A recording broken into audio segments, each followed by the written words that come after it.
Praise the Lord. శనివారము April 27, 2024. ఈ రోజు దేవుని వాక్యము: సియోను నివాసులారా ఉత్సాహధ్వని చేయుడి, ఇశ్రాయేలీయులారా జయధ్వని చేయుడి. జెఫన్యా గ్రంథము 3వ అధ్యాయము 14వ వచనము.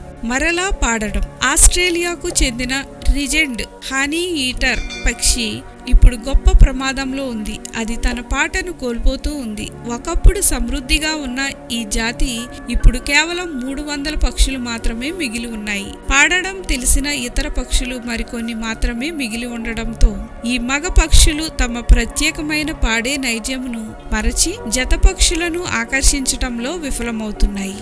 హనీ ఈటర్స్ ని రక్షించడానికి సంరక్షకుల వద్ద ఒక ఉపాయం కలదు. వాటి కోసం పాడడం. ఇంకా వివరంగా చెప్పాలంటే, రికార్డు చేయబడ్డ ఇతర హనీ ఈటర్స్ పాటల్ని వినిపించడం ద్వారా ఇతర పక్షులు వారి హృదయానికి చేరువైన పాటల్ని నేర్పించుకోగలవు.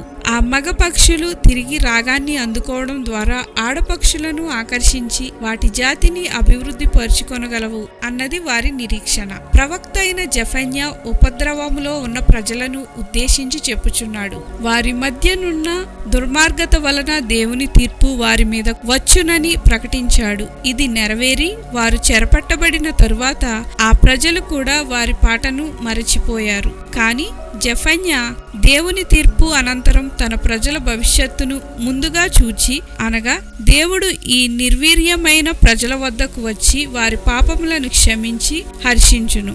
ఆయన బహు ఆనందముతో నీయందు సంతోషించును. నీయందు తనకున్న ప్రేమను బట్టి శాంతం వహించి నీయందలి సంతోషము చేత ఆయన హర్షించును అని చెప్పుచున్నాడు. తద్వారా వారు పూర్ణ హృదయంతో సంతోషించి ఉత్సాహించుదురు. మన సొంత అవిధేయత వల్లనైనా లేక జీవితంలో పోరాటాల వల్లనైనా మనం కూడా సంతోషించి పాడటం మర్చిపోయాం. అయితే ఒక స్వరం మన కొరకు ప్రేమ, క్షమాపణలు పాటలను పాడుతూనే ఉంది.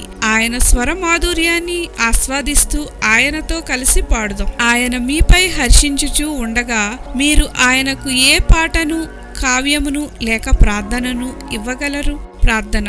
ప్రేమగల దేవా, నిన్ను స్తుతించుచు నా సొంత స్తుతి పాటలను నీకు పాడులాగున నాకు సహాయం చేయమని యేసు నామమున అడుగుచున్నాం తండ్రి. ఆమెన్.